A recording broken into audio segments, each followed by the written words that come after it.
ಹೊಟ್ಟೆಯಿಂದ ಎಲ್ಲ ರೋಗಗಳು ಬರ್ತಾವಂತ ಕೇಳಿರ್ಬೋದು. ಹೊಟ್ಟೆ ಅಂತಂದರೆ ನಮ್ಮ ಕರಳು, ನಮ್ಮ ಹೊಟ್ಟೆ ಸ್ಟಮಕ್. ಅದರಲ್ಲಿ ಮತ್ತೆ ಎಲ್ಲ ರೋಗಗಳು ಹುಟ್ಟುವುದು ಹೊಟ್ಟೆಯಿಂದ ಅಂತಂದರೆ ಅಸಿಡಿಟಿಯಿಂದ, ಮಲಬದ್ಧತೆಯಿಂದ.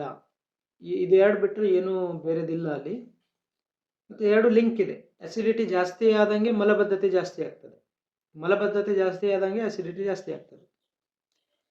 ಸೊ ನಿನಗೀಗ ಆಲ್ರೆಡಿ ಅಸಿಡಿಟಿ ಆಗಿದೆ, ಬಹಳ ಸರಿಯಾಗಿದೆ, ಇಲ್ಲ ನಿಮ್ಮ ಮನೆಯಲ್ಲಿ ಯಾರಿಗೂ ಆಗಿದೆ, ಇಲ್ಲ ನಿಮ್ಮ ಗೆಳೆಯರಲ್ಲಿ ನೆಂಟರಲ್ಲಿ ಕೆಲಸ ಮಾಡೋ ಜಾಗದಲ್ಲಿ ಆಗಿದೆ. ಸೊ ಗುಳಿಗೆ ತಿಂತಾ ಇದ್ದೀರಿ, ಗುಳಿಗೆ ಕೊಡಿಸ್ತಾ ಇದ್ದೀರಿ, ಆಯುರ್ವೇದಿಕ್ ಔಷಧಿಗಳು ತೊಗೊಳ್ತಾ ಇದ್ದೀರಿ, ಅದೆಲ್ಲ ಟೆಂಪರರಿ ರಿಲೀಫ್ ಆಯಿತು, ಅಸಿಡಿಟಿ ಮತ್ತೆ ವಾಪಸ್ ಬರ್ತದೆ. ನೀವು ಹೀಗೆ ಆಟ ಆಡ್ತಾ ಇರ್ತೀರಿ, ಅದರಿಂದ ಮುಂದೆ BP, sugar, thyroid, cancer, stroke, paralysis, ಲಕ್ವ, ಎದೆ ನೋವು, ಎಷ್ಟು 100,000 ರೋಗಗಳಿದ್ದಾವೆ, ಎಲ್ಲ ಬರ್ತವೆ ಗ್ಯಾರಂಟಿ. ಸೊ ಅಸಿಡಿಟಿ ಅಂತ ಅದು ಒಂದು ಗುಳಿಗೆ ತಗೊಂಡು ತೆಗೆಯುವಂಥ ರೋಗ ಇಲ್ಲ. ಅಸಿಡಿಟಿ ಆಗೋದು ನಿಮ್ಮ ವರ್ತನೆಯಿಂದ. ನೀವು ಯಾವ ಥರ ತಿಂತಾ ಇದ್ದೀರಿ, ಏನು ತಿಂತಾ ಇದ್ದೀರಿ, ಯಾವಾಗ ತಿಂತಾ ಇದ್ದೀರಿ, ಯಾಕೆ ತಿಂತಾ ಇದ್ದೀರಿ, ಯಾವ ಥರ ಬದುಕ್ತಾ ಇದ್ದೀರಿ, ಕೂತ್ಕೊಂಡಿದ್ದೀರೋ ಇಲ್ಲ ಓಡಾಡ್ಕೊಂಡಿದ್ದೀರೋ, ಅದನ್ನು ನೀವು ಒಂದು ಗುಳಿಗೆ ತಗೊಂಡು ಮುಚ್ಚಿಡೋಕ್ಕಾಗಲ್ಲ. ಅದು ಏನಿದ್ರು ಟೆಂಪರರಿ. ಸೊ ಇವತ್ತಿನ ಒಂದು ವಿಡಿಯೋದಲ್ಲಿ ಅಸಿಡಿಟಿಯಿಂದ ಆಗುವ ಎಲ್ಲ ಲಕ್ಷಣಗಳು, ಇಲ್ಲಿ ಮೇಲೆ ನೋವಾಗ್ತಾ ಇರ್ತದೆ, ಇದು ಅಸಿಡಿಟಿಯಿಂದ ಇಲ್ಲ ಅಂತ ಎಲ್ಲರೂ, ಈವನ್ ಡಾಕ್ಟರ್ಸ್ ಕೂಡ, ಬಹಳ ಜನ ಡಾಕ್ಟರ್ಸ್ ಇದನ್ನು ಇಗ್ನೋರ್ ಮಾಡ್ತಾರೆ. ಮೈಗ್ರೇನ್ ಇದೆ, ತಲೆನೋವಿದೆ, ಏನೋ ಮಿದುಳಲ್ಲಿ ಸಮಸ್ಯೆ ಇದೆ ಅಂತ ನಡೀತಾನೇ ಇದೆ, ಟ್ರೀಟ್ಮೆಂಟು, ಟೆಸ್ಟ್ಗಳು, ರಿಪೋರ್ಟ್ಗಳು, ಪೇಷಂಟ್ ಹೋಗೋದು ಅಸಿಡಿಟಿಯಿಂದ ಆಗ್ತದೆ. ಮೂಳೆ ಸವಿಯೋದು, ಮೊಣಕಾಲು ನೋಯಿಸೋದು, ಮೈಕೈ ಎಲ್ಲ ನೋಯಿಸೋದು, ಆಯ್ತಾ, ಹಿಂಗೆ 100 ಲಕ್ಷಣಗಳಿದೆ. ಅದೆಲ್ಲ ನಾನು ನಿಮಗೆ ಓದಿ ಹೇಳ್ತೀನಿ, ಸರಿನಾ? ಎದೆ ಉರಿ, ಹೊಟ್ಟೆ ಉರಿ, ಹುಳಿ ತೇಗು, ಆಸಿಡ್ ಗಂಟಲಿಗೆ ಬರೋದು, ಬಾಯಿಯಲ್ಲಿ ಕಹಿ, ಬಾಯಿಯಲ್ಲಿ ಮೆಟಾಲಿಕ್ ರುಚಿ, ಅಂದರೆ ಯಾವುದೋ ಏನು ಧಾತು, ಲೋಹ, ಕಬ್ಬಿಣ ತಿಂತಾ ಇದ್ದೀನೇನೋ ಅಂತ, ಗಂಟಲಿನಲ್ಲಿ ಉರಿ, ಬಾಯಿ ಒಳಗಡೆ ಉರಿ, ಹೊಟ್ಟೆ ಮೇಲ್ಭಾಗದಲ್ಲಿ ನೋವು, ತಿಂದ ನಂತರ ಹೊಟ್ಟೆ ಭಾರವಾಗುವುದು, ತಿಂದ ತಕ್ಷಣ ಹೊಟ್ಟೆ ಊದ್ಕೊಂಡು ಏನೋ ತುಂಬೋಯ್ತು ಅಂತ, ಬಹಳ ಹೆವಿ ಆಯಿತು ಅಂತ, ಬೇಗ ಹೊಟ್ಟೆ ತುಂಬುವುದು, ಸ್ವಲ್ಪ ತಿಂದ್ರೇ ಹೊಟ್ಟೆ ತುಂಬ್ದಂಗೆ ಆಗೋದು, ವಾಕರಿಕೆ ಅಂದರೆ ವಾಂತಿ ಬಂದಂಗೆ ಆಗೋದು, ವಾಂತಿ, ತಿಂದ ಆಹಾರ ಹೊರಗೆ ಬರೋದು, ಬಾಯಲ್ಲಿ ಲಾಲಾರಸ ಅತಿಯಾಗಿ ತುಂಬುವುದು, ಜಲ್ಲು, ಬಾಯಿದಾಗ ಜಲ್ಲು ಬರ್ತಾ ಇದೆ, ಗ್ಯಾಸ್ ಮತ್ತು ಹೊಟ್ಟೆ ಉಬ್ಬರ, ಹೊಟ್ಟೆ ಉಬ್ಬಿದಂತಾಗುವುದು, ಹೊಟ್ಟೆ ಬಿಗಿಯಾದ ಭಾವನೆ, ಹೊಟ್ಟೆಯಲ್ಲಿ ವಾಯು ತುಂಬುವುದು, ಗ್ಯಾಸ್ ಹೊರ ಹೋಗದೆ ನೋವಾಗೋದು, ಪದೇ ಪದೇ ತೇಗು ಬರುವುದು, ತೇಗಿನಲ್ಲಿ ಕೆಟ್ಟ ವಾಸನೆ ಬರುವುದು, ಕೆಳಗಿನಿಂದ ಗ್ಯಾಸ್ ಹೋಗ್ತಾ ಇರೋದು, ಗ್ಯಾಸ್ ಬರ್ತಾನೆ ಇದೆ ಹೋಗ್ತಾನೆ, ದಿನಕ್ಕೆ 20-30 ಸರಿ ಊಸ್ ಹೊಡಿತಾನೆ ಇದ್ದೀರಿ,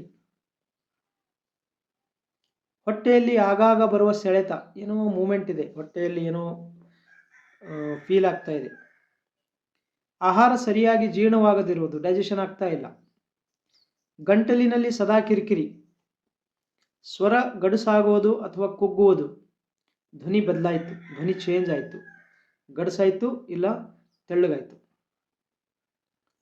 ಗಂಟಲು ಕೆರೆತ, ಏನೋ ನೋಡಿ ನಾನು ಮಾಡ್ತಾ ಇದ್ದೀನಿ ಈಗ, ಗಂಟಲು ಕೆರೆತ, ಇದು ಒಣಗಂಟಲು, ಗಂಟಲು ಒಣಗೋದು, ಗಂಟಲಲ್ಲಿ ಗಂಟು, ಏನೋ ಒಂದಾಗಿದೆ, ಚುಚ್ಚುತ್ತದೆ, ಇಲ್ಲ ಗಂಟಾದಂಗಿದೆ, ಏನೋ ಹಿಂಗೆ ಮೇಲೆ ಬರ್ತದೆ, ಅದು ನುಂಗಲು ತೊಂದರೆ, ಆಹಾರ ನುಂಗಬೇಕಾದ್ರೆ ತೊಂದರೆ ಆಗ್ತಾ ಇದೆ, ನುಂಗಬೇಕಾದ್ರೆ ನೋವಾಗ್ತಾ ಇರೋದು, ಒಂದು ತೊಂದರೆ ಆಯಿತು, ಇನ್ನೊಂದು ನೋವಾಯಿತು, ಒಣ ಕೆಮ್ಮು, ರಾತ್ರಿ ಕೆಮ್ಮು, ರಾತ್ರಿ ಏನೋ ಎದ್ದು ಕೆಮ್ಮಿಸೋದು, ಎದೆ ಬಿಗಿತ, ಎದೆ ಬಿಗಿ ಆಗ್ತಾ ಇದೆ, ಉಸಿರಾಟದ ತೊಂದರೆ, ದಮ್ ಇದೆಯಲ್ಲ, ಅದಕ್ಕೆ ನಂಬರ್ 1 ಕಾರಣ ಅಸಿಡಿಟಿ. ಅಸಿಡಿಟಿ ಹೋದರೆ ದಮ್ ಸಂಪೂರ್ಣವಾಗಿ ಹೋಗ್ತದೆ. ದಮ್ಮಿಗೆ ನೀವು ಸ್ಪ್ರೇ ಮಾಡ್ಕೊಳ್ಳಿ, ಗುಳಿಗೆ ತಗೊಳ್ಳಿ, ಇಂಜೆಕ್ಷನ್ ತಗೊಳ್ಳಿ, ಎಲ್ಲ ಟೆಂಪರರಿ. ಗಾಳಿಗಾಗಿ ಹಪಾಹಪಿ, ಉಸಿರಾಡಕ್ಕಾಗ್ತಾ ಇಲ್ಲ. ನಿದ್ರಾಭಂಗ, ನಿದ್ದೆ ಆಗ್ತಾ ಇಲ್ಲ. ನಿದ್ದೆಯಲ್ಲಿ ಉಸಿರು ಕಟ್ಟುವಿಕೆ, ಮಲ್ಕೊಂಡಾಗ ಉಸಿರು ಕಟ್ಟದಂಗಾಗಿ ಎದ್ದೇಳೋದು. ಕೊರಕೆ, ಬೆಳಗಿನ ಅಸ್ವಸ್ಥತೆ, ಅಂದರೆ ಬೆಳಗ್ಗೆ ಎದ್ದಾಗ ಫ್ರೆಶ್ ಫೀಲಿಂಗ್ ಇರಬೇಕು. ರಾತ್ರಿ ನಿದ್ದೆ ಆಯಿತು, ರಿಪೇರ್ ಆಯಿತು, ರೆಸ್ಟ್ ಆಯಿತು, ಬೆಳಗ್ಗೆ ಫ್ರೆಶ್ ಇರಬೇಕಲ್ಲ. ಬೆಳಗ್ಗೆ ಎದ್ದಾಗ ಸುಸ್ತಿದೆ ಅಂತಂದರೆ ಅಸಿಡಿಟಿ ಲಕ್ಷಣ ಅದು. ಬಾಯಿ ಒಣಗುವುದು, ಬಾಯಿಯಲ್ಲಿ ವಾಸನೆ ಬರೋದು, ಹಲ್ಲುಗಳು ಸಂವೇದನೆ, ಹಲ್ಲು ಹುಳ ಹತ್ತೋದು, ಹಲ್ಲು ನೋವಾಗೋದು, ಹಲ್ಲು ಚುಮ್ ಹಿಡಿಯೋದು, ಏನೋ ಸ್ವಲ್ಪ ತಿಂದಾಗ ಚುಮ್ ಆಗ್ತಾ ಇದೆ, ಎಲ್ಲ ಆ್ಯಸಿಡಿಂದ ಎಲ್ಲ ಕರ್ಗೋಗಿದ್ದು. ಹಲ್ಲಿನ ಎನಮಲ್ ಸವತ, ಸೆನ್ಸಿಟಿವಿಟಿ ಆಗ್ತದೆ ನೋಡ್ರಿ, ಸ್ವಲ್ಪ ತಣ್ಣೀರು ಕುಡಿದ ತಕ್ಷಣ ಶಾಕ್ ಆದಂಗೆ ಆಗ್ತದೆ. ನಾಲಿಗೆ ಮೇಲೆ ಪದರ, ನಾಲಿಗೆ ಬಾಯಿ ತೆಗೆದು ನೋಡಿದಾಗ ಪದರ ಆಗಿರ್ತದೆ ನಾಲಿಗೆ ಮೇಲೆ. ಮಲಬದ್ಧತೆ, ಮಲ ವಿಸರ್ಜನೆ ಆಗ್ತಾ ಇಲ್ಲ. ಗಟ್ಟಿ ಮಲ, ಗಟ್ಟಿಯಾಗಿ ಮಲ ಬರೋದು, ಹೋಗ್ತಾನೇ ಇಲ್ಲ, ತಿಣ್ಕೋಬೇಕು ನೀವು ಕೂತ್ಕೊಂಡು. ಅಪೂರ್ಣ ವಿಸರ್ಜನೆ, ಮಲ ವಿಸರ್ಜನೆ ಮಾಡ್ತಾ ಇದ್ದೀರಿ ಆದರೆ ಕಂಪ್ಲೀಟಾಗಿ ಆಗ್ತಾನೇ ಇಲ್ಲ ಅಂತ ಅನಿಸ್ತಾ ಇರ್ತದೆ ನಿಮಗೆ, ಎಷ್ಟೊತ್ತು ಕೂತ್ಕೊಂಡ್ರೂ ಆಗೋದಿಲ್ಲ. ಬೇದಿ ಆಗೋದು, ಪದೇ ಪದೇ ತಿರ್ಗಾ ಮುರುಗ ಆವಾಗವಾಗ ಬೇದಿ ಆಗೋದು. ಗುದದ್ವಾರದಲ್ಲಿ ಉರಿ, ಈ ಮೂಲವ್ಯಾಧಿ ಅಂತಾರಲ್ಲ, ಮೂಲವ್ಯಾಧಿ ಬರೋದೇ ಅಸಿಡಿಟಿಯಿಂದಾನೇ ಶುರು ಆಗ್ತದೆ. ಅಸಿಡಿಟಿ ಆಗಿ ತಿಂಗಳಾನುಗಟ್ಟಲೆ ವರ್ಷಾನುಗಟ್ಟಲೆ ನೆಗ್ಲೆಕ್ಟ್ ಮಾಡ್ತಾ ಹೋದಂಗೆ ಮೂಲವ್ಯಾಧಿ ಶುರು ಆಗ್ತದೆ. ತಲೆನೋವು, ಮೈಗ್ರೇನ್, ತಲೆ ಸುತ್ತುವುದು, ಬ್ರೈನ್ ಫಾಗ್, ಆಲೋಚಿಸಲು ಕಷ್ಟವಾಗುವುದು, ಮಂಕು, ಏಕಾಗ್ರತೆಯ ಕೊರತೆ, ಫೋಕಸ್ ಮಾಡೋಕ್ಕಾಗ್ತಾ ಇಲ್ಲ. ನಮ್ಮಲ್ಲಿ ಬರ್ತಾರೆ ಕೆಲವೊಬ್ರು, ಸೂರ್ಯನಿಗೆ ನೋಡೋಕ್ಕಾಗಲ್ಲ ಅವನಿಗೆ. ಸೂರ್ಯನಿಗೆ ಅಂದರೆ ಸೂರ್ಯನ ಕಡೆ, ಇವನ್ ಮುಗಿಲಿಗೆ ನೋಡುವಂತಂದರೆ ಆಗೋದಿಲ್ಲ ಅವನಿಗೆ. ಇದರಲ್ಲಿ ಸೂರ್ಯನ ಬೆಳಕಿನಲ್ಲಿ ಕಣ್ಣು ಮುಚ್ತಾನೆ ಅವನು. ಮಾನಸಿಕ ಆಯಾಸ, ಯಾವಾಗಲೂ ಏನೋ ಯಾವುದರಲ್ಲೂ ರುಚಿ ಇಲ್ಲ, ಸುಸ್ತಾಗಿದೆ ಅಂತ ನನಗೆ. ಅಶಾಂತಿ, ಆತಂಕ ಅಂದರೆ ಅವನು ಆಂಗ್ಸೈಟಿ, ಭಯ ಪಡ್ತಾ ಇರ್ತಾನೆ ಯಾವಾಗಲೂ. ಸಿಟ್ಟು, ಸಣ್ಣ ಸಣ್ಣ ವಿಷಯಗಳಿಗೆ ಸಿಟ್ಟಾಗೋದು, ಯಾಕಂದರೆ ಆಲ್ರೆಡಿ ನೋವಿದೆ, ತ್ರಾಸಿದೆ, ರೆಸ್ಟ್ ಇಲ್ಲ, ಈ ಥರ. ಸಹನೆಯ ಕೊರತೆ, ತಾಳ್ಮೆ ಇಲ್ಲ. ಒಳತಾಪ, ದೇಹದ ಒಳಗೆಲ್ಲ ಉರಿತಾ ಇರೋ ಭಾವನೆ. ಅನಾರೋಗ್ಯದ ಚಿಂತೆ, ಹೀಗಾಗಿ ಅವನಿಗೆ ಏನಾಗಿರ್ತದೆ, ಯಾವಾಗಲೂ ಹೆಲ್ತ್ ವಿಷಯದ ಬಗ್ಗೆ ತಲೆ ಕೆಡಿಸ್ಕೊಂಡಿರ್ತಾನೆ ಅವನು. ಆಹಾರದ ಭಯ, ಸೊ ತಿಂದ ತಕ್ಷಣ ಹೊಟ್ಟೆ ಊದ್ಕೊಳ್ಳೋದು, ವಾಂತಿ ಆದಂಗೆ ಆಗೋದು, ಉರಿಯೋದು, ಇದೆಲ್ಲ ಆಗೋದಕ್ಕೆ ತಿನ್ನೋದಕ್ಕೆ ಭಯ ಆಗ್ತಾ ಇರ್ತಾನೆ. ಈಗ ತಿಂದ ತಕ್ಷಣ ಹಿಂಗಾಗ್ತಲ್ಲ, ನನಗೆ ವಾಂತಿ ಆಗ್ಬೋದಲ್ಲ ಅಂತೇಳಿ. ಮಾತ್ರೆಗಳ ಅವಲಂಬನೆ, ಬಹಳಷ್ಟು ದಿವಸದಿಂದ ಗುಳಿಗೆ ತಗೊಂಡು ಅದರದೇ ರೂಢಿ. ಈಗ ಗುಳಿಗೆ ತಗೊಂಡೇ ಊಟ ಮಾಡಬೇಕು, ಇಲ್ಲಾಂದರೆ ಡೈಜೆಷನ್ ಆಗಲ್ಲ. ಸೊ ಗುಳಿಗೆ ಇಲ್ಲದೆ ನಡೆಯೋಂಗಿಲ್ಲ, ಅವನು ಗುಳಿಗೆ ಹುಡುಕ್ತಾ ಇರ್ತಾನೆ, ಅವಾಗಲೂ ಗುಳಿಗೆ ಇಟ್ಕೊಂಡಿರ್ತಾನೆ ಅವಾಗಲೂ. ಪದೇ ಪದೇ ನೀರು ಕುಡಿಯೋದು, ಆಸಿಡ್ ಕುಡಿತಾ ಇದೆ, ನೀರು ಕುಡಿಬೇಕು ಅನ್ನಿಸ್ತಾ ಇರ್ತದೆ. ಬಾಗಿ ಕುಳಿತುಕೊಳ್ಳೋದು, ಕೆಲವರು ಹಿಂಗೆ ಕೂತ್ಕೊಂತಾರೆ, ಈ ಎದೆ ಒಳಗೆ ತೆಕ್ಕೊಳ್ಳೋದು, ನೋವು ಕಡಿಮೆ ಆಗ್ತದೆ ಇದರಿಂದ ಸ್ವಲ್ಪ. ಸುಸ್ತು, ತಿನ್ನಲು ಸಂಕೋಚ, ಕಡಿಮೆ ಶಕ್ತಿ, ಶಾಖವನ್ನು ಸಹಿಸದಿರುವುದು, ಸ್ವಲ್ಪ ಬಿಸಿಲಿದ್ದರೂ ಕಷ್ಟವಾಗೋದು, ನಾನು ಅವಾಗಲೇ ಹೇಳ್ದಲ್ಲ ಅದು. ನಿರ್ಜಲೀಕರಣ, ಸದಾ ಬಾಯಾರಿಕೆ ಆಗೋದು. ಹಸಿವಿನ ವ್ಯತ್ಯಾಸ, ಮತ್ತು ಕೆಲವೊಬ್ಬರಿಗೆ ಒಂದಕ್ಕೆ ಹೋದಾಗ ಉರಿತದೆ, ಪಾದ ಉರಿತದೆ, ಕಣ್ಣು ಉರಿತದೆ, ನಿದ್ರೆ ಬರಲ್ಲ. ಬೆನ್ನು ನೋವು, ಕುತ್ತಿಗೆ ಬಿಗಿತ, ದವಡೆ ನೋವು, ಸದಾ ನೆಗಡಿಯ ಭಾವನೆ, ಲಕ್ಷಣಯ ನಿರ್ಲಕ್ಷ್ಯ, ಇದೆಲ್ಲ ಆಗಿ ಇದು ನಾರ್ಮಲೈಸೇಷನ್, ಇದು ಎಲ್ಲರಿಗಿದೆ. ಈಗ ಅಸಿಡಿಟಿ ಎಲ್ಲರಿಗೇ ಇದೆ, ಇದು ಸಮಸ್ಯೆನೇ ಇಲ್ಲ ಅನ್ನೋ ಥರ ಮೈಂಡ್ ಡೆವಲಪ್ ಮಾಡ್ಕೊಂಡಿರ್ತಾನೆ. ಸೊ ಕೇರ್ ಮಾಡೋದಿಲ್ಲ. ಮಾತ್ರೆಗಳ ಅಭ್ಯಾಸ, ಇದರಿಂದ ಶುರುವಾಗಿದ್ದಕ್ಕೆ ಪ್ರತಿಯೊಂದಕ್ಕೂ ಅವನು ಮಾತ್ರೆ ತಗೊಳ್ಳೋ ಅಭ್ಯಾಸ ಮಾಡ್ಕೊಂಡ್ಬಿಡ್ತಾನೆ. ಹಸಿವಿನ ಅರಿವು ಇಲ್ಲದಿರುವುದು, ಹಸಿವಿನ ಸ್ಪಷ್ಟತೆಯ ನಷ್ಟ, ಜೀರ್ಣಕ್ರಿಯೆ ಲಯ ತಪ್ಪುವುದು. ಅವನಿಗೆ ಹಸಿವು ಇದೆಯೋ ಗೊತ್ತಿಲ್ಲ, ಆಗ್ತಾ ಇದೆಯೋ ಗೊತ್ತಿಲ್ಲ, ಆಗ್ತಾ ಇಲ್ಲೋ ಗೊತ್ತಿಲ್ಲ, ಏನೂ ಗೊತ್ತಾಗಲ್ಲ, ಸುಮ್ಮನೆ ತಿಂತಾ ಇರ್ತಾನೆ, ಇಲ್ಲ ಸುಮ್ಮನೆ ಊಟ ಮಾಡೋದೇ ಇಲ್ಲ ಊಟ ಮಾಡ್ತಾ ಇರ್ತಾನೆ. ಇದು ಹಸಿವಿನ ಸ್ಪಷ್ಟತೆಯ ನಷ್ಟ. ಜೀರ್ಣಕ್ರಿಯೆ ಲಯ ತಪ್ಪುವುದು, ಅಂದರೆ ಊಟ ಒಳಗೆ ಹೋಗ್ತಾ ಇಲ್ಲ, ಜೀರ್ಣ ಆಗ್ತಾ ಇಲ್ಲ, ಮಲ ವಿಸರ್ಜನೆ ಆಗ್ತಾ ಇಲ್ಲ. ಅಸಿಡಿಟಿ ಅಂದರೆ ಇಷ್ಟೇ, ನಮ್ಮದು ನಮ್ಮ ಅದು ಕೆಲಸ ಇದು ಕೆಲಸ ಓದಬೇಕು, ಕಾಲೇಜ್ ಹೋಗ್ಬೇಕು, ನೌಕರಿ ಮಾಡ್ಬೇಕು, ಹಾಳು ಹೇಳಿ ಈ ಚಕ್ಕರಲ್ಲಿ ಮತ್ತು ಮನೆಯಾಗಿರೋರು ಒಂದಕ್ಕೊಂದು ಶೋಷಣೆ ಆಗೋದೇ ಮನೆಯಲ್ಲಿ. ನಿಮಗೆ ಅರ್ಥ ಮಾಡ್ಕೊಳ್ಳಿ, ನಿಮಗೆ ಶೋಷಣೆ ಮಾಡೋರೇ ನಿಮ್ಮ ತಂದೆ ತಾಯಿ. ನಿಮ್ಮ ಜೊತೆ ಯಾರಿದ್ದಾರೆ ಅವರೇ ನಿಮಗೆ ಶೋಷಣೆ ಮಾಡೋದು. ಸದಾ ಇದು ನೆನಪಿರಲಿ ನಿಮ್ಮಲ್ಲಿ. ಮತ್ತೆ ನಿಮ್ಮ ಜೊತೆಗಿರೋರಿಗೆ ನೀವು ಶೋಷಣೆ ಮಾಡ್ತೀರಿ. ಅದಕ್ಕೆ ಪ್ರೀತಿ, ಪ್ರೇಮ, ಸಂಬಂಧ, ಅಮ್ಮ, ಮಗು, ಕೂಸು, ಕಾಳಜಿ, ಕರುಣೆ ಇದೆಲ್ಲ ಶಬ್ದಗಳು ಬಳಸ್ತೀರಿ. ಇಲ್ಲಾಂದ್ರೆ ಇದರದ ಅವಶ್ಯಕತೆ ಏನಿದೆ? ಅದನ್ನೆಲ್ಲ ಮುಚ್ಚಿಡೋದಕ್ಕೆ ಇದೆಲ್ಲ ಶಬ್ದಗಳು. ಸೊ ನಿಮ್ಮ ಮನೆಯಲ್ಲಿ ಯಾರಿಗಾದ್ರೂ ಅಸಿಡಿಟಿ ಇದೆ ಅಂತಂದರೆ ಅಲ್ಲಿ ಶೋಷಣೆ ನಡೀತಾ ಇದೆ ಅಂತಂದ್ರೆ, ಓದೋ ಸಿಕ್ಕಾಪಟ್ಟೆ ಓದು, ನೌಕರಿ ಮಾಡೋ, UPSC ಎಕ್ಸಾಮ್ ಬರೀ, ನನ್ನ ಮಗ DC ಆಗಬೇಕು, DC ಆದ ತಕ್ಷಣ ಏನು ಮಲ ವಿಸರ್ಜನೆ ಆಗಿಬಿಡ್ತದೇನೋ ಅಂತ ನನಗೆ, ಆಯಿತಾ? ಹೀಗೆ. ಸೊ ನಿಮ್ಮ ಜೊತೆಗಿರೋರು ನಿಮಗೆ ಕಲಿಸಿಲ್ಲ, ನಿಮ್ಮ ತಂದೆ ತಾಯಿ ನಿಮಗೆ ಕಲಿಸಿಲ್ಲ, ನಿಮಗೆ ಒಂದು ರ್ಯಾಟ್ ರೇಸಲ್ಲಿ ಹಚ್ಚಿಬಿಟ್ಟಿದ್ದಾರೆ. ನೀನು ಅದನ್ನೇ ಜೀವನ ಅಂತ ನಂಬ್ಕೊಂಡು ಬಿಟ್ಟಿದೆಯಾ, ಒಪ್ಕೊಂಡು ಬಿಟ್ಟಿದೆಯಾ. ತಂದೆ ತಾಯಿ ಬಹಳ ಬುದ್ಧಿವಂತರು, ಗುರುಗಳು ಬಹಳ ಬುದ್ಧಿವಂತರು ಅಂತ ಎಲ್ಲರ ಮಾತು ಕೇಳಿ ಓಡ್ತಾ ಇದೆ. ನಿನಗೆ ಅಸಿಡಿಟಿ ಆಗಿದ್ದು ಗೊತ್ತಿಲ್ಲ, ಅಸಿಡಿಟಿ ಆದ ಮೇಲೆ ಏನು ಮಾಡಬೇಕು ಅನ್ನೋದು ಗೊತ್ತಿಲ್ಲ. ಸೊ ಇದು ನಿನ್ನ ಪರಿಸ್ಥಿತಿ. ಈಗ ನೀನು ನಿಲ್ಲಬೇಕು, ಆಯಿತಾ? ನಿನ್ನ ಕಡೆ ನೋಡ್ಕೋಬೇಕು, ಏನೇನು ತಪ್ಪು ಮಾಡ್ತಾ ಇದೆಯಾ ಅಂತೇಳಿ ಸ್ವಲ್ಪ ಅರ್ಥ ಮಾಡ್ಕೋಬೇಕು. ಅದೆಲ್ಲ ನಾನು ಹೇಳ್ತೇನೆ, ಆಯಿತಾ? ಈಗ ನೀನೇ ಅಸಿಡಿಟಿ ಅಂತ ನಾನು ಯಾಕೆ ಹೇಳ್ತೇನೆ, ಸರಿನಾ? ಅದಕ್ಕೆ ಒಂದಿಷ್ಟು ಪಟ್ಟಿ ಇದೆ. ಲಕ್ಷಣಗಳಲ್ಲಿ ಕೂಡ ಎಲ್ಲ ಲಕ್ಷಣ ಇರ್ಬೋದು ಅಥವಾ ಕೆಲವೊಂದಷ್ಟೇ ಇರ್ಬೋದು. ಹಾಗೆಯೇ ನೀನು ಯಾಕೆ ಅಸಿಡಿಟಿ ಅಂದರೆ ನೀನು ಏನೇನು ಮಾಡ್ತಾ ಇದೆಯಾ. ಈಗ ನೀನೇ ಹೇಳ್ತೀಯ, ಯಾರೋ ನೀನು ಅಂತ ಕೇಳಿದ್ರೆ ನಾನು ಇಂಜಿನಿಯರ್ ಅಂತ ಹೇಳ್ತೀಯ, ಯಾರೋ ನೀನು ನಾನು ಡಾಕ್ಟರ್ ಅಂತ ಹೇಳ್ತೀಯ, ಯಾರೋ ನೀನು ನಾನು ಗೌಡ ಅಂತ ಹೇಳ್ತೀಯ, ಏನೇನೋ ಹೇಳ್ತೀಯ ನೀನು. ಅದೇ ಥರ ನಿನಗೆ ಅಸಿಡಿಟಿ ಅದೇ ಇಲ್ಲ, ನೀನೇ ಅಸಿಡಿಟಿ, ಗೊತ್ತಾಯ್ತಾ? ಸೊ ನೀನು ಯಾಕೆ ಅಸಿಡಿಟಿ, ನೀನು ಹೆಂಗೆ ಅಸಿಡಿಟಿ, ನೀನು ಏನೇನು ಮಾಡ್ತಾ ಇದೀಯ ಅದನ್ನ ಈಗ ಪಟ್ಟಿ ಹೇಳ್ಕೊಡ್ತೀನಿ. ನೀನು ಹಸಿವಿಲ್ಲದಿದ್ದರೂ ತಿನ್ನುತ್ತೀಯ, ನೀನು ಗಡಿಯಾರ ನೋಡಿ ತಿನ್ನುತ್ತೀಯ, ನೀನು ಸಮಯವಾಯಿತೆಂದು ತಿನ್ನುತ್ತೀಯ, ನೀನು ಬೇರೆಯವರು ತಿನ್ನುತ್ತಿದ್ದಾರೆಂದು ತಿನ್ನುತ್ತೀಯ, ನೀನು ಆಮೇಲೆ ಹಸಿವಾಗಬಹುದೆಂದು ಈಗಲೇ ತಿನ್ನುತ್ತೀಯ, ನೀನು ಒಂದೇ ಸಮನೆ ಅತಿಯಾಗಿ ತಿನ್ನುತ್ತೀಯ, ನೀನು ಅತಿ ವೇಗವಾಗಿ ತಿನ್ನುತ್ತೀಯ, ನೀನು ಸರಿಯಾಗಿ ಅಗೆಯದೆ ನುಂಗುತ್ತೀಯ, ನೀನು ಊಟದ ಜೊತೆ ನೀರು ಹೆಚ್ಚಿಗೆ ಕುಡಿಯುತ್ತೀಯ, ಇಲ್ಲ ನೀನು ಊಟದ ಜೊತೆ ನೀರು ಕುಡಿತಾ ಇಲ್ಲ, ಅವಶ್ಯಕತೆ ಇದ್ದಾಗ ಕುಡಿತಾ ಇಲ್ಲ, ಅವಶ್ಯಕತೆ ಇಲ್ಲದೆ ಇದ್ದಾಗ ಯಾರು ಹೇಳಿದ್ದಾರೆ ಗುರುಗಳು ಡಾಕ್ಟ್ರು 2 ಲೀಟರ್ 4 ಲೀಟರ್ ಕುಡಿತಾ ಇದೆಯಾ. ಸೊ ಮಾಡ್ತಾ ಇದೆಯಾ ಇದೆಲ್ಲ. ನೀನು ತಿನ್ನುವಾಗ ಹೊಟ್ಟೆಯನ್ನು ನೀರಿನಿಂದ ತುಂಬಿಸುತ್ತೀಯ, ನೀನು ತಡರಾತ್ರಿ ಊಟ ಮಾಡುತ್ತೀಯ, ನೀನು ರಾತ್ರಿ ಅತಿಯಾದ ಭಾರಿ ಊಟ ಮಾಡುತ್ತೀಯ, ನೀನು ಹೊಟ್ಟೆ ತುಂಬ ತುಂಬಿಸಿಕೊಂಡು ಮಲಗುತ್ತೀಯ, ತಿಂದ ತಕ್ಷಣ ಮಲ್ಕೋಕ್ಕೆ ಹೋದು, ನೀನು ತಿಂದ ತಕ್ಷಣ ಮಲಗಿಕೊಳ್ಳುತ್ತೀಯ, ನೀನು ದಿನವಿಡೀ ಏನನ್ನಾದರೂ ತಿಂತಾ ಇರ್ತೀಯ, ನೀನು ಹೊಟ್ಟೆಗೆ ಎಂದಿಗೂ ವಿಶ್ರಾಂತಿ ನೀಡುವುದಿಲ್ಲ, ನೀನು ಸದಾ ಆ್ಯಸಿಡ್ ಉತ್ಪತ್ತಿಯಾಗುವಂತೆ ಪ್ರಚೋದಿಸುತ್ತೀಯ, ಏನಾದರೂ ತಿಂತಾ ಇರೋದು, ಸ್ಟ್ರೆಸ್ ತಗೋತಾ ಇರೋದು, ನೀನು ಪ್ರತಿದಿನ ಪಾಲಿಶ್ ಮಾಡಿದ ಅಕ್ಕಿ ತಿನ್ನುತ್ತೀಯ, ನೀನು ಪ್ರತಿದಿನ ಹಾಲು ಬಳಸುತ್ತೀಯ, ನೀನು ಪ್ರತಿದಿನ ಮೈದಾ ಬಳಸುತ್ತೀಯ, ನೀನು ಪ್ರತಿದಿನ ಸಕ್ಕರೆ ಬಳಸುತ್ತೀಯ, ನೀನು ಪ್ರತಿದಿನ ರಿಫೈನ್ಡ್ ಎಣ್ಣೆ ಬಳಸುತ್ತೀಯ, ಪ್ರತಿದಿನ ಏನಾದರೂ ಒಂದು ಗುಳಿಗೆ ತಿಂತಾ ಇದೀಯ,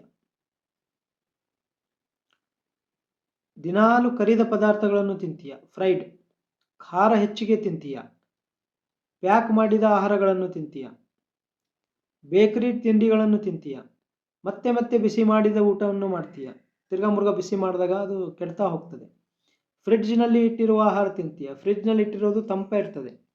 ಸೊ ತಂಪ ಆಹಾರನ ಹೊಟ್ಟೆಗೆ ಹಾಕಿದ ತಕ್ಷಣ ಜೀರ್ಣ ಆಗೋದಿಲ್ಲ, ಅದು ಹೊಟ್ಟೆಗೆಲ್ಲ ತಂಪು ಮಾಡ್ತದೆ. ನೀನು ಮೈಕ್ರೋವೇವ್ ಮಾಡಿದ ಆಹಾರ ತಿನ್ನುತ್ತೀಯ, ಹಳೆಯ ಅಡಿಗೆ ಹಳಸಕ್ಕೆ ಬಂದಿರೋದನ್ನು ಚೆಲ್ಲಬಾರ್ದಿದ್ದು ಅಂತ ತಿಂತಾ ಇರ್ತೀಯ, ಖಾಲಿ ಹೊಟ್ಟೆಯಲ್ಲಿ ಚಹಾ ಕುಡಿತೀಯ, ಲವಲವಿಕೆಯಿಂದ ಇರುವ ಕಾಫಿ ಕುಡಿತೀಯ, ಅಂದರೆ ಬಿಸಿ ಬಿಸಿ ಇರೋ ಕಾಫಿ ಕುಡಿದು ನಾನು ಕೂಡ ಓಡಾಡಿಕೊಂಡು ಆ್ಯಕ್ಟಿವ್ ಆಗಿರಬೇಕು ಅಂತ, ಸುಸ್ತಾಗಿರ್ತದೆ, ಸ್ವಲ್ಪ ರೆಸ್ಟ್ ಮಾಡಬೇಕು, ಅದು ಬಿಟ್ಟು ಕಾಫಿ ಕುಡಿದು ಸ್ಟಿಮ್ಯುಲೇಟ್ ಮಾಡ್ಕೊತೀಯ, ಕೆಫಿನ್ ಮೇಲೆ ನಿರ್ಭರ ಆಗಿದೆಯಾ, ಅವಲಂಬನೆ, ಡಿಪೆಂಡೆನ್ಸ್, ಮದ್ಯಪಾನ ಮಾಡುತ್ತೀಯ, ಊಟಕ್ಕೆ ಮುನ್ನ ಧೂಮಪಾನ ಮಾಡುತ್ತೀಯ, ಊಟದ ನಂತರ ಧೂಮಪಾನ ಮಾಡುತ್ತೀಯ, ಊಟದ ನಂತರ ಹಣ್ಣುಗಳನ್ನು ತಿಂತೀಯ. ಹಣ್ಣು ಮೊದಲು ತಿನ್ನಬೇಕು, ಖಾಲಿ ಹೊಟ್ಟೆಯಲ್ಲಿ ತಿನ್ನಬೇಕು. ಊಟದ ನಂತರ ಹಣ್ಣು ತಿಂದರೆ ಅಸಿಡಿಟಿ ಆಗ್ತದೆ. ಒಂದಕ್ಕೊಂದು ಆಗಾದ ಆಹಾರಗಳನ್ನು ಬೆರೆಸುತ್ತೀಯ, ಅಂದರೆ ವಿರುದ್ಧ ಆಹಾರಗಳು. ಉಪ್ಪು ಹಾಲು, ಉಪ್ಪು ಸಕ್ಕರೆ, ಹಾಲು ಮೊಸರು, ಹಾಲು ತುಪ್ಪ, ಈ ಥರ. ಬಿಸ್ಕಿಟಲ್ಲಿ ಎಲ್ಲ ಇದೆ, ಉಪ್ಪು ಸಕ್ಕರೆನೂ ಇದೆ, ಹಾಲು ಸಕ್ಕರೆನೂ ಇದೆ. ಅದಕ್ಕೆ ಅಸಿಡಿಟಿ. ಎಲ್ಲ ಬೇಕರಿ ಐಟಮ್ಗಳಲ್ಲಿ ನೀನು ಆಹಾರದ ಸಲಹೆಗಳನ್ನು ಕುರುಡಾಗಿ ಅನುಸರಿಸ್ತೀವಿ. ಯಾರೋ ಏನು ಹೇಳಿದ್ರು, ತಿಂದ್ರೆ ಹಂಗಾಗ್ತದೆ, ಹಿಂಗಾಗ್ತದೆ, ಶಕ್ತಿ ಬರ್ತದೆ, ಅಲರ್ಟ್ ಚಾಯ್ ಕುಡಿದ್ರೆ ಅಲರ್ಟ್ ಆಗ್ತೀಯ, ವೈಟ್ ರೈಸ್ ಭಾಳ ಟೇಸ್ಟಿ, ರಿಫೈನ್ಡ್ ಆಯಿಲ್ ಚೀಪ್, ಇದೆಲ್ಲ ಕೇಳಿಕೊಂಡು ನೀನು ತಿಂತಾ ಇರ್ತೀಯ. ನಿನ್ನ ಹಣೆ ಬರ ಇದು. ನೀನು ದಿನವಿಡೀ ಕುಳಿತೇ ಇರುತ್ತೀಯ, ಕುತ್ಕೊಂಡಿದೀಯ, ಕೆಳಗೆ ಹೆಂಗೆ ಹೋಗ್ಬೇಕು? ಊಟ ಕೆಳಗೆ ಹೋಗಿಲ್ಲ ಅಂದರೆ ಅಸಿಡಿಕ್ ಕೆಳಗೆ ಹೆಂಗೆ ಹೋಗ್ಬೇಕು? ಹೊರಗೆ ಬರ್ತದೆ. ಬೆವರು ಕೆಲಸ ಮಾಡೋದಿಲ್ಲ, ಬೆವರಂದರೆ ಕೆಲಸ ಮಾಡಿ ಬೆವತ್ರೇನೆ ಶರೀರದ ವೇಸ್ಟ್ಗಳು ಹೊರಗೆ ಹೋಗ್ತವೆ. ಸೊ ವೇಸ್ಟೇ ಹೊರಗೆ ಹಾಕ್ತಾ ಇಲ್ಲ, ನೀನು ಆರಾಮ್ ಹುಡುಕ್ತಾ ಇದೆ. ಸರಿಯಾಗಿ ಓಡಾಡುವುದಿಲ್ಲ, ದಿನವಿಡೀ ಸ್ಕ್ರೀನ್ಗಳನ್ನೇ ದಿಟ್ಟಿಸುತ್ತೀಯ. T V, mobile, laptop screen ಹಚ್ಕೊಂಡು ಕೂತ್ಕೊಂಡ್ಬಿಡೋದು. ತಡರಾತ್ರಿ ಮಲಗುತ್ತೀಯ, ಎದ್ದಾಗ ನಿನ್ನಲ್ಲಿ ನೆಮ್ಮದಿ ಇರೋದಿಲ್ಲ. ಎದ್ದ ತಕ್ಷಣ ಶುರು ನಿಂದು ಅದು ಮಾಡ್ಬೇಕು, ಇದು ಮಾಡ್ಬೇಕು, ಹಂಗಾಯ್ತು ಹಿಂಗಾಯ್ತು. ನಿನ್ನ ದೇಹದ ಜೈವಿಕ ಗಡಿಯಾರವನ್ನು ನಾಶಪಡಿಸುತ್ತೀಯ, ಅಂದರೆ ಬಯೋಲಜಿಕಲ್ ರಿದಮ್. ಶರೀರಕ್ಕೆ ಏನೇನು ಬೇಕು ಅದನ್ನೆಲ್ಲ ಬಿಟ್ಕೊಟ್ಟು ನಿನಗೆ ಏನೇನು ಬೇಕು ಅದನ್ನು ಮಾಡಕ್ಕೆ ಹಚ್ತೀಯ. ಅದಕ್ಕೆ ಹಗಲು ಹೊತ್ತು ಮಲಗುತ್ತೀಯ. ಹಗಲು ಹೊತ್ತಿಗೆ ಬಹಳಷ್ಟು ಮಲ್ಕೊಂಡ್ರೂ ಕೂಡ ಅಸಿಡಿಟಿ ಆಗ್ತದೆ. ಬಿಸಿಲಿಗೆ ಮೈ ಒಡ್ಡುವುದಿಲ್ಲ, ಬಿಸಿಲಲ್ಲೇ ಹೋಗಲ್ಲ. ಸದಾ 4 ಗೋಡೆಗಳ ಮಧ್ಯೆ ಬದುಕುತ್ತೀಯ. ಸ್ವಾಭಾವಿಕ ಮಲಮೂತ್ರ ವಿಸರ್ಜನೆಯನ್ನು ತಡೆ ಹಿಡಿಯುತ್ತೀಯ. ಎಲ್ಲೋ ಹೋಗೋದಿದೆ ನನಗೆ, ಬಸ್ಸಲ್ಲಿ ಹೋಗೋದಿದೆ ಅರ್ಧ ತಾಸು, ನಾನು ಉಚ್ಚೆ ಹಿಡ್ಕೊಂಡೇ ಕೂಡ್ತೀನಿ, ಮಲ ವಿಸರ್ಜನೆ ಮಾಡೋದಿಲ್ಲ. ಇದೆಲ್ಲ ಅಸಿಡಿಟಿ ಆಗ್ತದೆ. ಮುಂದೆ ಬಾಗಿ ಕುಳಿತುಕೊಳ್ಳುತ್ತೀಯ, ಬಾಗಿ ಕೂತ್ಕೊಂಡವ್ರಿಗೆ ಅಸಿಡಿಟಿ ಜಾಸ್ತಿ. ನಿನ್ನ ಹೊಟ್ಟೆಯ ಭಾಗವನ್ನು ಒತ್ತುತ್ತೀಯ. ಬಿಗಿಯಾದ ಬಟ್ಟೆಗಳನ್ನು ಧರಿಸುತ್ತೀಯ. ಪ್ರತಿಯೊಂದರಲ್ಲೂ ಅವಸರ ಮಾಡುತ್ತೀಯ. ನೀನು ಎಂದಿಗೂ ನಿಧಾನಿಸುವುದಿಲ್ಲ. ಉಪವಾಸ ಇಲ್ಲ, ಧ್ಯಾನ ಇಲ್ಲ, ರೆಸ್ಟ್ ಇಲ್ಲ, ಸುಮ್ಮನೆ ಬಿದ್ದಿರೋಕ್ಕಾಗಲ್ಲ ನಿನಗೆ. ಓಡ್ತಾ ಇದೆಯಾ. ನೀನು ಸದಾ ಒತ್ತಡದಲ್ಲಿ ಬದುಕುತ್ತೀಯ. ನೀನು ಸಿಟ್ಟನ್ನು ಮನಸ್ಸಲ್ಲೇ ಇಟ್ಟುಕೊಳ್ಳುತ್ತೀಯ. ಸಿಟ್ಟು ಎಕ್ಸ್ಪ್ರೆಸ್ ಮಾಡಬೇಕು. ಸಿಟ್ಟು ಬಂತ ಹೇಳು, ಯಾವ ಕಾರಣಕ್ಕೆ ಸಿಟ್ಟು ಬಂದಿದೆ, ಏನಾಗಿದೆ. ಈಗ ನಾನು ಸಿಟ್ಟಲ್ಲಿ ಹೇಳ್ತಾ ಇದ್ದಿಲ್ಲ, ಇರಿಟೇಷನ್ ನನಗಿದೆಲ್ಲ ಹೇಳೋದಕ್ಕೆ, ಆದರೂ ಹೇಳ್ತೀನಿ. ನಮ್ಮಲ್ಲಿ ಕೂಡ ಯಾರೋ ಬಂದಾಗ ಕೆಲವೊಬ್ರಿಗೆ ತಲೆಯಲ್ಲಿ ಹೋಗೋದಿಲ್ಲ. ಸೊ ಅವ್ರಿಗೆ ನೋಡಿದ ತಕ್ಷಣ, ಅವರ ವರ್ತನೆ, ಅವರ ಪ್ರಶ್ನೆಗಳು ನೋಡಿದ ತಕ್ಷಣ ಸಿಟ್ಟು ಬರ್ತದೆ. ದೂರದಿಂದ ಬಂದಿರ್ತಾರೆ, ಅಪಾಯಿಂಟ್ಮೆಂಟ್ ತೊಗೊಂಡು 400 ಕಿಲೋಮೀಟರ್ ದೂರದಿಂದ ಬಂದಿರ್ತಾರೆ. ಇಲ್ಲಿ ಬಂದು ಏನೋ ಮಾತಾಡೋಕ್ಕೆ ಶುರು ಮಾಡ್ತಾರೆ. ಇಲ್ಲಿ ಬಂದಿರೋದು ಏನೋ ರೋಗ ಸಲುವಾಗಿ, ಬಟ್ ಇಲ್ಲಿ ಬಂದು ಏನೋ ಮಾತಾಡೋದು. ಸೊ ಅವರಿಗೆ ಬೈಲೇಬೇಕಲ್ಲ, ಅವ್ರಿಗೆ ಸಿಟ್ಟು ಮಾಡಲೇಬೇಕಲ್ಲ, ಮೂರ್ಖರು. ನೀನು ಸದಾ ಚಿಂತಿಸುತ್ತಿರುತ್ತೀಯ. ಏನಾಯಿತು, ಯಾಕಾಯಿತು, ಹೆಂಗಾಯಿತು, ನನಗೆ ಅಸಿಡಿಟಿ ಯಾಕಾಯಿತು ಅಂತ. ಗೊತ್ತಿದೆ ನಿನಗೆ ಅಸಿಡಿಟಿ ಯಾಕಾಯಿತು ಅಂತ, ಬೇರೆಯವ್ರಿಗೆ ಕೇಳೋದು. ಹಿಂಗಾಗಬಾರ್ದಿತ್ತು, ಹಂಗಾಗಬಾರ್ದಿತ್ತು, ಮದುವೆ ಆಗಿಲ್ಲ, ಮಕ್ಕಳಾದ್ರೆ ಎಜುಕೇಷನ್ ಆಗಿಲ್ಲ, ನೌಕರಿ ಸಿಕ್ಕಿಲ್ಲ, ನೌಕರಿ ಸಿಕ್ಕೋದಕ್ಕೆ ಏನು ಮಾಡೋಕು, ಮತ್ತು ನೌಕರಿ ಸಿಗೋದಕ್ಕಿಂತ ಮೊದಲು ಅವ್ರಿಗೆ ಮೊಮ್ಮಕ್ಕಳಿಗೆ ಮದುವೆ ಮಾಡೋಕು, ಇಂಥದ್ದು ನಡೀತಾನೇ ಇದೆ ನಿಂದು. ಭವಿಷ್ಯದ ಬಗ್ಗೆ ಭಯ ಪಡುತ್ತೀಯ. ಭೂತಕಾಲದ ಬಗ್ಗೆ ಪಶ್ಚಾತ್ತಾಪ ಪಡುತ್ತೀಯ. ಹಿಂಗಾಗಬಾರ್ದಿತ್ತು, ಹಿಂಗಾಗಬೇಕು, ಎರಡೂ ನಿನಗೆ ಭಯಗಳು. ಭಾವುಕನಾದಾಗ ತಿನ್ನುತ್ತೀಯ, ಆತಂಕದಲ್ಲಿದ್ದಾಗ ತಿನ್ನುತ್ತೀಯ, ಮನಸ್ಸನ್ನು ಸಮಾಧಾನ ಪಡಿಸಲು ತಿನ್ನುತ್ತೀಯ, ಬೇರೆಯವರನ್ನು ಮೆಚ್ಚಿಸಲು ತಿನ್ನುತ್ತೀಯ. ಯಾರೋ ಕರೆದ್ರು ಕೊಟ್ಟರು ತಿಂತಾ ಇರ್ತೀಯ, ಯಾರೋ ಮನೆಗೆ ಬಂದರು ಅವ್ರ ಸಲುವಾಗಿ ಮಾಡಬೇಕು, ಅವ್ರ ಜೊತೆ ತಿನ್ನಬೇಕು. ನೀನು ಅವ್ರ ಮನೆಗೆ ಹೋದೆ, ಅವ್ರು ನಿನಗೆ ತಿನ್ನಿಸ್ಬೇಕು. ಇದೆಲ್ಲ ನೀನು ಬೇರೆಯವರಿಗೆ ಮೆಚ್ಚಿಸೋ ಸಲುವಾಗಿ, ಗುಡ್ ಗರ್ಲ್ ಗುಡ್ ಬಾಯ್ ಅನ್ನಿಸ್ಕೊಳ್ಳೋ ಸಲುವಾಗಿ ತಿಂತಾ ಇದ್ದೀಯ. ಸಾಮಾಜಿಕ ಒತ್ತಡಕ್ಕೆ ಮಣಿದು ತಿನ್ನುತ್ತೀಯ. ಸಮಾರಂಭಗಳಲ್ಲಿ ಅತಿಯಾಗಿ ತಿನ್ನುತ್ತೀಯ. ಪದೇ ಪದೇ ಹೊರಗಿನ ಆಹಾರ ತಿನ್ನುತ್ತೀಯ. ಅಸಮಯದಲ್ಲಿ ತಿನ್ನುತ್ತೀಯ. ಅಸಮಯದಲ್ಲಿ ಅಂದರೆ ಈಗ ರಾತ್ರಿ 12 ಗಂಟೆ 1 ಗಂಟೆ ಆಗಿದೆ, ಊಟ ಮಾಡದೇ ಇರ್ಬೋದು, ಬಟ್ ಸುಮ್ಮನೆ ಮಲ್ಕೋ. ಬೆಳಗ್ಗೆ 5-8 ತಾಸಲ್ಲಿ ಬೆಳಕಾಗ್ತದೆ ತಿನ್ನುವಂತೆ, ಬಟ್ ಆ ಟೈಮ್ನಿಗೆ ಹೋಗಿ ತಿನ್ನೋದು, ಸಿಕ್ಕಾಪಟ್ಟೆ ತಿನ್ನೋದು, ಜೀರ್ಣ ಆಗೋದಿಲ್ಲ. ಪ್ರಯಾಣದ ಆಹಾರಗಳನ್ನೇ ಅವಲಂಬಿಸುತ್ತೀಯ. Fast food. ನೋವು ನಿವಾರಕಗಳನ್ನು ತೆಗೆದುಕೊಳ್ಳುತ್ತೀಯ. ಆಂಟಾಸಿಡ್ ಮಾತ್ರೆಗಳನ್ನು ನುಂಗುತ್ತೀಯ. ರೋಗದ ಲಕ್ಷಣಗಳನ್ನು ಹತ್ತಿಕ್ಕುತ್ತೀಯ. ಅದೇ ತಪ್ಪುಗಳನ್ನು ಪದೇ ಪದೇ ಮಾಡುತ್ತೀಯ. ನಿನ್ನ ಕರುಳಿನ ಬ್ಯಾಕ್ಟೀರಿಯಾಗಳನ್ನು ನಾಶಪಡಿಸುತ್ತೀಯ. ನಿನ್ನ ಜೀರ್ಣ ಶಕ್ತಿಯನ್ನು ಕುಂದಿಸುತ್ತೀಯ. ನಿನ್ನ ಹಾರ್ಮೋನ್ಗಳನ್ನು ಏರುಪೇರು ಮಾಡಿಕೊಳ್ಳುತ್ತೀಯ. ನೀನು ಅತಿಯಾದ ಬೊಜ್ಜನ್ನು ಹೊತ್ತುತ್ತೀಯ. ನೀನು ಫ್ಯಾಟಿ ಲಿವರ್ ಸಮಸ್ಯೆಯನ್ನು ಹೊತ್ತಿದ್ದೀಯಾ, ನೀನು ಗಡಸು ನೀರನ್ನು ಕುಡಿಯುತ್ತೀಯ, ಹಾರ್ಡ್ ವಾಟರ್. ನೀನು ಸಂಸ್ಕರಿಸಿದ ನೀರನ್ನು ಕುಡಿತೀಯ, ಗಡಸು ನೀರು ಹಾರ್ಡ್ ವಾಟರ್ ಅಸಿಡಿಟಿ ಮಾಡ್ತದೆ. ಸಂಸ್ಕರಿಸಿದ ನೀರು R O water, refined water, ಅದು ಕೂಡ ಅಸಿಡಿಟಿ ಮಾಡ್ತದೆ. ಫಿಲ್ಟರ್ಡ್ ವಾಟರ್ ಮಧ್ಯದ್ದು ಬೇಕು ನಮಗೆ, ಗಡಸು ಇಲ್ಲದೇ ಇರೋ ನೀರು ಬೇಕು, ಫಿಲ್ಟರ್ಡ್ ನೀರಿಲ್ಲ. ನೀನು ಕೃತಕ ಬೆಳಕಿನ ಅಡಿಯಲ್ಲಿ ಬದುಕುತ್ತೀಯ, ನಿನ್ನ ನೈಸರ್ಗಿಕ ಜೀವನದ ಲಯವನ್ನು ಮರೆಯುತ್ತೀಯ, ನೀನು ಕೇವಲ ಅಭ್ಯಾಸಕ್ಕಾಗಿ ತಿನ್ನುತ್ತೀಯ, ರೂಢಿಯಾಗಿದೆ ತಿನ್ನೋದು, ತಿಂತಾ ಇದೆ, ಬೆಳಗ್ಗೆ 8 ಗಂಟೆಗೆ ತಿನ್ನಬೇಕು ಅಷ್ಟೇ.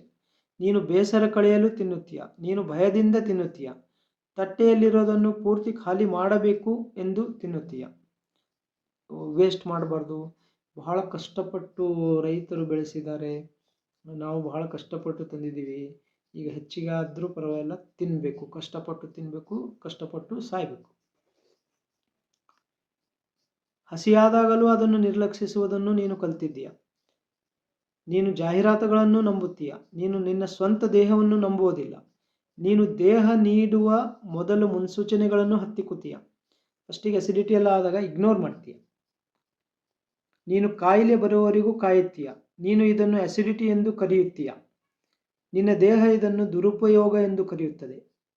ನೋಡು, ಇದೆಲ್ಲದರಲ್ಲಿ ನನಗೆ ಅಸಿಡಿಟಿ ಆಗಿದೆ, ನನ್ನ ಹೊಟ್ಟೆಗೆ ಅಸಿಡಿಟಿ ಆಗಿದೆ, ಹೀಗೆಲ್ಲ ಮಾತಾಡೋದು. ಅಂದರೆ ಜವಾಬ್ದಾರಿ ಇನ್ನೂ ತಗೊಳಕ್ಕೆ ರೆಡಿ ಇಲ್ಲ. ನಾನು ಅಸಿಡಿಟಿ, ನಾನೇ ಇದಕ್ಕೆ ಅಸಿಡಿಟಿ ಆಗುವಂಗೆ ಮಾಡಿದ್ದೇನೆ ಅಂತ ಅನ್ನೋದು ಒಪ್ಕೊಳ್ಳೋದಿಲ್ಲ. ಅಸಿಡಿಟಿ ಎಂದರೆ ಹೊಟ್ಟೆಯಲ್ಲಿ ಅತಿಯಾದ ಆಮ್ಲವಿರುವುದಿಲ್ಲ, ಅದು ಅಸಿಡಿಟಿ ಇಲ್ಲ. ಅಸಿಡಿಟಿ ಎಂದರೆ ಅತಿಯಾದ ಪ್ರಚೋದನೆ, ನೀನು ಮಾಡ್ತಾ ಇದೆಯಾ, ನೀನು ಅದಕ್ಕೆ ಟ್ರಿಗರ್ ಮಾಡ್ತೀಯ. ಅದಕ್ಕೆ ಯಾವ ಇಚ್ಛೆನೂ ಇಲ್ಲ ನಿನ್ನ ಹೊಟ್ಟೆಗೆ ಆಮ್ಲ ಹೆಚ್ಚಿಗೆ ಮಾಡ್ಕೊಳ್ಳೋದು, ಅದು ಪರ್ಫೆಕ್ಟಾಗಿ ಕೆಲಸ ಮಾಡ್ಕೊಳ್ಳಿ, ನೀನು ಅದಕ್ಕೆ ಟ್ರಿಗರ್ ಮಾಡ್ತಾ ಇದೆಯಾ. ಅಸಿಡಿಟಿ ಎಂದರೆ ದೀರ್ಘಕಾಲದ ಕಿರಿಕಿರಿ, ಇರಿಟೇಷನ್, ಡೈಲಿ ಇರಿಟೇಷನ್. ಅಸಿಡಿಟಿ ಎಂದರೆ ಜೀವನದ ಲಯ ತಪ್ಪಿರುವುದು, ಸುಮ್ಮನೆ ಮನಸ್ಸಿಗೆ ಬಂದಿದ್ದು ಮಾಡ್ಕೋತ ಹೋಗ್ತಾ ಇರೋದು, ಹೋಯ್ತು ಯಾವ ದಿಕ್ಕಿಗೆ ಹೋಯ್ತು, ಯಾವಾಗ ಬರ್ತದೋ, ಏನು ಮಾಡ್ತದೋ, ಏನು ತಿಂತದೋ, ವಾಪಸ್ ಬರ್ತದೋ ಇಲ್ಲೋ. ಅಸಿಡಿಟಿ ಎಂದರೆ ಹಸಿವಿನ ಅರಿವು ಕಳೆದುಕೊಳ್ಳುವುದು. ನಿನಗೆ ಅಸಿಡಿಟಿ ಬರಲಿಲ್ಲ, ನೀನೇ ಅದನ್ನು ಸೃಷ್ಟಿಸಿದೆ. ಸೊ ನೀನೇ ಅಸಿಡಿಟಿ. ಈಗ ಏನು ಮಾಡಬೇಕು ಹೇಳಿಕೊಡ್ತೇನೆ, ಬಹಳ ಸರಳ. ಮೊದಲನೇದು, ಅಸಿಡಿಟಿ ಅಂದರೆ ಆ್ಯಸಿಡ್ ಇದೆ, ಮಲಬದ್ಧತೆ ಇದೆ, ಮೈಕೈ ಎಲ್ಲ ನೋವಿದೆ, ಬಹಳ ಇನ್ನು ಬೇರೆ ಏನೋ ಬಿ ಪಿ ಶುಗರ್ ಥರ ಏನೇನೋ ಸಮಸ್ಯೆಗಳಿರ್ಬೋದು. ಸೊ ಮೊಟ್ಟ ಮೊದಲನಿಗೆ ಇದು ಸ್ವಚ್ಛ ಆಗಬೇಕು, ಕ್ಲೀನ್ ಆಗಬೇಕು. ಓಕೆ, ಸೊ ಇಲ್ಲಿ ಕಾಣ್ತಾ ಇದೆ ನೋಡ್ರಿ, ಕ್ಯಾಸ್ಟರ್, ಔಡಲು, ಹರಳು, ಎರಂಡಿ, ಆಮುದಂ, ಇದು ಔಡಲ್ ಬೀಜಗಳು. ಇದರಿಂದ ಒಂದು ಎಣ್ಣೆ ಬರ್ತದೆ, ಎರಂಡಿ ಎಣ್ಣೆ, ಔಡಲ್ ಎಣ್ಣೆ, ಹರಳೆಣ್ಣೆ, ಹಿಂಗಿರ್ತವೆ ನೋಡ್ರಿ. ಮಾರ್ಕೆಟ್ದ ಎಣ್ಣೆ ಹೊಲ್ಸು ಔಡಲ್ ಎಣ್ಣೆ, ಅದು ಎಣ್ಣೆನೇ ಇಲ್ಲ, ಕಪ್ಪು ಫುಲ್ ಬ್ಲ್ಯಾಕ್ ಅಂದರೆ ಬ್ಲ್ಯಾಕ್, ಟೋಟಲಿ ಬ್ಲ್ಯಾಕ್. ಓಕೆ, ಇದು ನಾವು ಸ್ವಂತ ನಮ್ಮ ಕೈಯಿಂದ ತೆಗೆಯುವ ಎಣ್ಣೆ. ಇದು ಔಡಲ್ ಬೀಜ. ಓಕೆ, ಸೊ ಔಡಲ್ ಬೀಜ ತೊಗೊಂಬರ್ರಿ, ನಿಮ್ಮ ಮನ್ಯಾಗ ಅದನ್ನು ಕುಟ್ಟಿ ಕುಟ್ಟಿ ಕುಟ್ಟಿ ಫುಲ್ ಡೇ, ಒಂದು ಫುಲ್ ಡೇ ವರ್ಕ್ ಮಾಡಬೇಕು. ಭಾಳ ಒಳ್ಳೆ ಎಣ್ಣೆ ನಿಮಗೆ ಅರ್ಧ ಕಿಲೋ 1 ಕಿಲೋ 1/4 ಕಿಲೋ ಎಷ್ಟು ಬೇಕಾದ್ರೆ ತಗೊಂಡು ನೀವು ಮಾಡ್ಬೋದು. 4 kg ಎಣ್ಣೆ ಬೀಜ ತೊಗೊಂಡ್ಬಂದು ಕುಟ್ಟಿ ಕುಟ್ಟಿ ನೀವು ಅರ್ಧ kgಯಿಂದ 3/4 kg ತನಕ ಎಣ್ಣೆ ತೆಗಿಬೋದು. ಕುಟ್ಟಿ ಕುಟ್ಟಿ ಕುಟ್ಟಿ ಅದಕ್ಕೆ ರಾಗಿ ಮುದ್ದೆ ಮಾಡ್ದಂಗೆ ಮಾಡಬೇಕು. ಮಾಡಿ ಕತ ಕುದಿತಾ ಇರೋ ಬಿಸಿ ನೀರಲ್ಲಿ ಹಾಕಿಬಿಡ್ಬೇಕು. ಅದಕ್ಕೆ ಮಿಕ್ಸ್ ಮಾಡ್ತಾ ನಿಂತ್ಕೋಬೇಕು. ಒಂದು 4ರಿಂದ 5 ತಾಸು ಅದು ಕುದಿಸ್ಬೇಕು. ಅದಕ್ಕೆ ತುಂಬ ಜಾಸ್ತಿ ಹೀಟ್ ಆದರೂ ಸುಟ್ಟೋಗ್ತದೆ, ಕಡಿಮೆ ಹೀಟ್ ಆದರೂ ರಿಲೀಸ್ ಆಗಲ್ಲ. ಸೊ ಒಂದು ಮೀಡಿಯಂ ಫ್ಲೇಮಲ್ಲಿ ಮಾಡ್ತಾ ಇರಬೇಕು, ತಿರುಗಿಸ್ತಾ ಇರಬೇಕು. ಆ ನೀರೆಲ್ಲ ಆವಿ ಆಗ್ತಾ ಹೋಗಿ ಹೋಗಿ ಹೋಗಿ ಲಾಸ್ಟಿಗೆ ಬೀಜದ ಪದಾರ್ಥ ಮತ್ತು ಎಣ್ಣೆ ಸಪ್ರೇಟ್ ಆಗ್ತದೆ. ಲಾಸ್ಟಿಗೆ ಅದನ್ನು ತೆಕ್ಕೋಬೇಕು.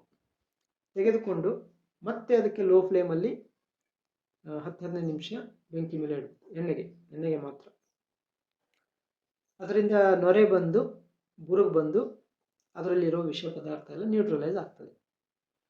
ಇದನ್ನು ನೀವು ನೆಕ್ಸ್ಟ್ ಡೇಯಿಂದ ಯೂಸ್ ಮಾಡ್ಬೋದು. ಹಾಗೆ ಇಟ್ಟು ತಂಪಾದ ಮೇಲೆ ನೆಕ್ಸ್ಟ್ ಡೇಯಿಂದ ಯೂಸ್ ಮಾಡ್ಬೋದು. ಅಥವಾ ನಿಮಗೆ ಇದೆಲ್ಲ ಮಾಡೋಕ್ಕಾಗೋದಿಲ್ಲ ಅಂದರೆ ನೀವು ನಮ್ಮ ಹತ್ರ ತೊಗೋಬೋದು. ಇಲ್ಲಿ ಕ್ಯಾನ್ ಇದೆ ನೋಡ್ರಿ, ಇದು ಔಡಲ್ ಎಣ್ಣೆ ಕ್ಯಾನ್ ಇದು. ಸೊ ಅರ್ಧ ಲೀಟರು 1 ಲೀಟರ್ ಸೈಜಲ್ಲಿ ಅವೈಲೇಬಲ್ ಇದೆ. ಅರ್ಧ ಲೀಟ್ರಿಗೆ 1,500 ಕರೆಂಟ್ ರೇಟ್. ಮುಂದೆ ಮತ್ತೆ ಹೆಚ್ಚಾಗ್ತದೆ. ಅರ್ಧ ಲೀಟ್ರಿಗೆ 1,500, 1 ಲೀಟ್ರಿಗೆ 3,000. ನೀವು ಬಂದು ತಗೊಂಡ್ರೆ ಈ ರೇಟು. ನೀವು ಬೇರೆ ಕಡೆಯಿಂದ ತರಿಸ್ಕೋಬೇಕಂದ್ರೆ ಅದಕ್ಕೆ ಕೂರಿಯರ್ ಚಾರ್ಜಸ್ ಆ್ಯಡ್ ಆಗ್ತದೆ. ಸೊ ನನ್ನ ನಂಬರ್ ಹಾಕಿರ್ತೇನೆ. ನಿಮಗೆ ನಮ್ಮ ಇದು ಎಣ್ಣೆ ಬೇಕು ಅಂತಂದರೆ ಮೆಸೇಜ್ ಮಾಡಬೇಕು, ಫೋನ್ ಮಾಡಬೇಡಿ. ದಯವಿಟ್ಟು ನೇರವಾಗಿ ಕಾಲ್ ಮಾಡಬೇಡಿ. ವಾಟ್ಸಪ್ನಲ್ಲಿ ಮೆಸೇಜ್ ಹಾಕ್ರಿ, ನೀವು ಎಲ್ಲಿಯವರು, ಎಷ್ಟು ಎಣ್ಣೆ ಬೇಕು ಅಂತ ನಾನು ಕಳಿಸ್ಕೊಡ್ತೀನಿ. ಈಗ ಇದನ್ನು ಬಳಸೋ ವಿಧಾನ ಹೆಂಗೆ?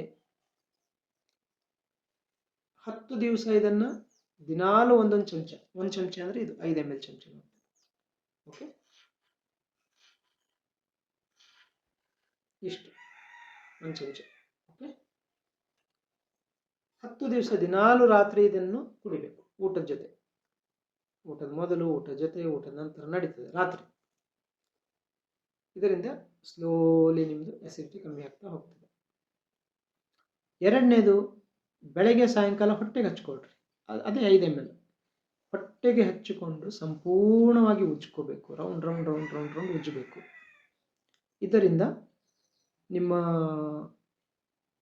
ಕರಳಿಗೆ ಅಥವಾ ನಿಮ್ಮ ಬೇರೆ ಭಾಗಕ್ಕೆ, ಲಿವರ್ಗೆ ಅಲ್ಲಿ ಇಲ್ಲಿ ಆಗಿರೋ ಸಮಸ್ಯೆಗಳು ಕಡಿಮೆ ಆಗ್ತಾ ಹೋಗ್ತದೆ.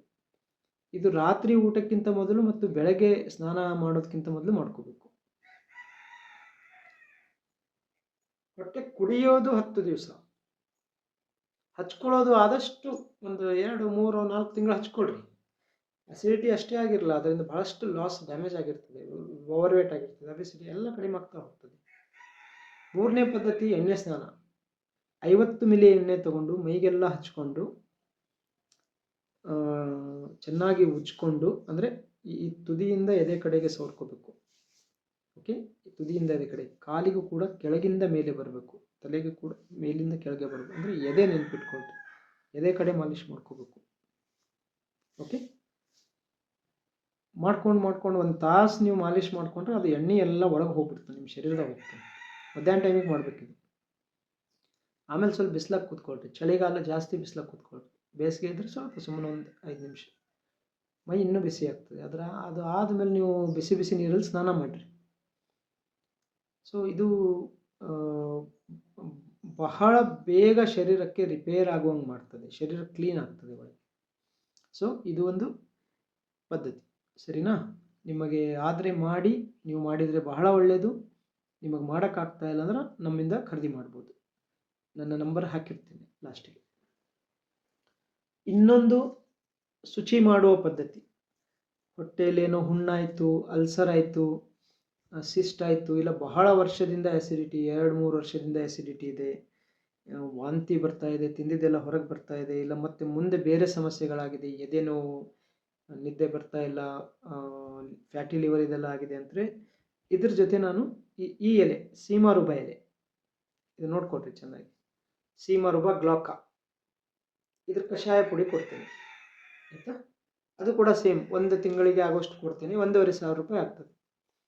ನೀವು ಮಾಡ್ಕೊಳ್ಳಿ. ನಿಮ್ಮ ಪ್ರದೇಶದಲ್ಲಿರುವ ಅಗ್ರಿಕಲ್ಚರ್ ಆಫೀಸ್ಗೆ ಹೋಗ್ರಿ, ಫಾರೆಸ್ಟ್ ಆಫೀಸ್ಗೆ ಹೋಗ್ರಿ, ಅವ್ರಿಗೆ ಕೇಳ್ರಿ, ಅವರೆಲ್ಲಾದ್ರೂ ನೆಟ್ಟಿದ್ದಾರೆ ಈ ಗಿಡಗಳನ್ನು, ಇಲ್ಲ ನರ್ಸರಿಗೆ ಹೋಗ್ರಿ, ತಗೊಳ್ರಿ, ನೀವು ಮಾಡ್ಕೊಳ್ರಿ. 10 ಎಲೆಗಳು ತೊಗೊಂಡು 1 ಗ್ಲಾಸ್ ಕಷಾಯ ಮಾಡ್ಕೋಬೋದು. ಕಷಾಯ ಮಾಡ್ಕೊಳ್ಳೋ ಪದ್ಧತಿ ನಿಮ್ಮ ಯೂಟ್ಯೂಬಲ್ಲಿ ಯಾವುದೋ ಒಂದು ವಿಡಿಯೋ ನೋಡ್ಕೊಂಡು ಮಾಡ್ಕೊಳ್ಳಿ. ಸರಿ, ಇದು ಮೊದಲನೇ ಸ್ಟೆಪ್ ಆಯಿತು. 2ನೇ ಸ್ಟೆಪ್ಪು, ಹಸಿವಿನ ಲಯವನ್ನು ತಪ್ಪಿಸಿದೆಯಾ ಮತ್ತು ಜೀರ್ಣಕ್ರಿಯೆಯ ಲಯವನ್ನು ತಪ್ಪಿಸಿದೆಯಾ? ಈ 2 ತಪ್ಪುಗಳನ್ನು ನೀನು ಮಾಡಿದ್ದೀಯ. ಸೊ ಇದರ ಸರಳ ಅರ್ಥ ಏನಂದರೆ, ಏನು ಮಾಡಬೇಕು? ಹಸಿವಾದಾಗಷ್ಟೇ ಊಟ ಮಾಡಬೇಕು, ಜಂಕ್ ಫುಡ್ ಬಿಡಬೇಕು, ರಿಫೈನ್ಡ್ ವೈಟ್ ಫುಡ್ಸ್ ನೆನ್ಪಿಟ್ಕೊರಿ. ಸಕ್ಕರೆ, ರಿಫೈನ್ಡ್ ಎಣ್ಣೆ, ಬಿಳಿ ಅನ್ನ, ಮೈದಾ, ರಿಫೈನ್ಡ್ ಉಪ್ಪು, ಮತ್ತು ಗೋಧಿ, ಇದೆಲ್ಲ ನಮ್ಮ ಸಲುವಾಗಿ ತಪ್ಪು ಆಹಾರಗಳು, ನೆನ್ಪಿರಲಿ. ಇದಿಷ್ಟು. ಓಕೆ, ಅನ್ನ, ಗೋಧಿ, ಹಾಲು, ಸಕ್ಕರೆ, ಮೈದಾ, ರಿಫೈನ್ಡ್ ಎಣ್ಣೆ, ಇದಿಷ್ಟು ತೆಗೆದುಹಾಕಬೇಕು. ಮತ್ತೇನು ಊಟ ಮಾಡಬೇಕು? ಮಜ್ಜಿಗೆ, ತುಪ್ಪ, ಯಾವಾಗಲೋ ಒಂದು ಸರಿ ತುಪ್ಪ, ಹಬ್ಬಕ್ಕೆ ಇಲ್ಲ 8 ದಿವಸಕ್ಕೆ ಒಂದು ಸರಿ, 1-2 ಸರಿ ತುಪ್ಪ ತಿನ್ನೋದು, ದಿನಾಲು ಮಜ್ಜಿಗೆ ತಿನ್ನೋದು. ಜೋಳದ ರೊಟ್ಟಿ, ರಾಗಿ ಮುದ್ದೆ, ರಾಗಿ ಗಂಜಿ, ರಾಗಿ ರೊಟ್ಟಿ, ಜೋಳದ ನುಚ್ಚು, ಸಜ್ಜೆ ರೊಟ್ಟಿ, ಸಜ್ಜೆ ನುಚ್ಚು, ನವಣೆ ಅಥವಾ ಯಾವುದೇ ಸಿರಿಧಾನ್ಯಗಳನ್ನು ನೀವು ಊಟ ಮಾಡ್ಬೋದು. ಎಲ್ಲ ತರಕಾರಿ ಊಟ ಮಾಡ್ಬೋದು, ಎಲ್ಲ ಹಣ್ಣು ಊಟ ಮಾಡ್ಬೋದು. ನಮ್ಮ ಪ್ರದೇಶದಲ್ಲಿ ಬೆಳೆಯುವಂಥ ಎಲ್ಲ ತರಕಾರಿ ಮತ್ತು ಹಣ್ಣು ಊಟ ಮಾಡ್ಬೋದು. ಸರಿ, ನೆಕ್ಸ್ಟ್ ಓಡಾಡ್ಕೊಂಡಿರೋದು. ಬೆವರು ಬರಬೇಕಲ್ಲ, ಸೂರ್ಯನ ಬೆಳಕು ಸಿಗಬೇಕಲ್ಲ, ಒಳ್ಳೆ ಗಾಳಿ ಸಿಗಬೇಕಲ್ಲ. ಇದಕ್ಕೆ ಬೆಳಗ್ಗೆ ಮತ್ತು ಸಾಯಂಕಾಲ ವಾಕಿಂಗ್ ಮಾಡಿ. ಸೊ ಇಷ್ಟೆಲ್ಲ ಮಾಡಿದಾಗ ಇದು ಒಂದು ಪ್ರಿಂಟೌಟ್ ಇದೆ ನಮ್ಮ ಹತ್ರ. ನಮ್ಮಲ್ಲಿ ಬಂದವರಿಗೆ, ನಮ್ಮಲ್ಲಿ ಎಣ್ಣೆ ತೊಗೊಂಡವರಿಗೆ, ಕಷಾಯ ತೊಗೊಂಡವರಿಗೆ ಕೊಡ್ತಾ ಇರ್ತೇನೆ ನಾನು. ಒಂದು 9 ಪೇಜಿನ ಪ್ರಿಂಟೌಟ್ ಇದೆ. ಇದರಲ್ಲಿ ಇದೆಲ್ಲ ಮಾಹಿತಿ ಕೊಟ್ಟಿದ್ದೀನಿ. ಸೊ ನೋಡಿ, ಇದು ಎಷ್ಟು ಸರಳ ಇದೆ, ಆಯಿತಾ? ವಾಕಿಂಗ್ ಮಾಡಬೇಕು. ಬೆವರು ಬಂದಾಗಿಂದ ಶುರು ಆಗ್ತದೆ ವಾಕಿಂಗ್. ಬೆವರು ಬರೋದಕ್ಕಿಂತ ಮೊದಲು ಅದು ಓಡಾಡಿದ ವಾಕಿಂಗ್ ಆಗಲ್ಲ. ಅದು ಬೆವರು ಈಗ ನೀನು ಅರ್ಧ ತಾಸಿಂದ ಓಡಾಡ್ತಾ ಇದೆ, ಈಗ ಬೆವರು ಬರ್ತಾ ಇದೆ. ಸೊ ಈಗಿಂದ ಅದರದ್ದು ಲಾಭ ಶುರು ಆಗ್ತದೆ. ಸೊ ಈ ಥರ ವಾಕಿಂಗು, ಬೆಳಕಲ್ಲಿ ಹೋಗೋದು, ದಿನವಿಡೀ ಕೂತ್ಕೊಂಡಿರೋ ಕೆಲಸ ಇದ್ದರೆ ಮಧ್ಯದಲ್ಲಿ ಬ್ರೇಕ್ ತಗೊಳ್ತಾ ಇರೋದು, ಹೀಗೆಲ್ಲ ನೀನು ಎಲ್ಲ ಬದಲಾವಣೆ ಮಾಡಬೇಕಾಗ್ತದೆ. ಸೊ ನೀನೇ ಆಗಿರುವ ನೀನೇ ಇರುವ ಅಸಿಡಿಟಿಯನ್ನು ತೆಗೆದು ಇದರಿಂದ ಗುಣವಾಗಬೇಕು. ನಿನ್ನ ಚಟುವಟಿಕೆಗಳು ಬದಲಿಯಾಗಬೇಕು, ನೀನು ಬದಲಿಯಾಗಬೇಕು. ನೀನು ಹೋಗಬೇಕು, ಇಲ್ಲ ಅಸಿಡಿಟಿ ಹೋಗಬೇಕು. ಅಸಿಡಿಟಿ ಹೋಗಬೇಕು ಅಂತಂದರೆ ನೀನು ಬದಲಿಯಾಗಬೇಕು. ಹೀಗೆ. ಓಕೆ.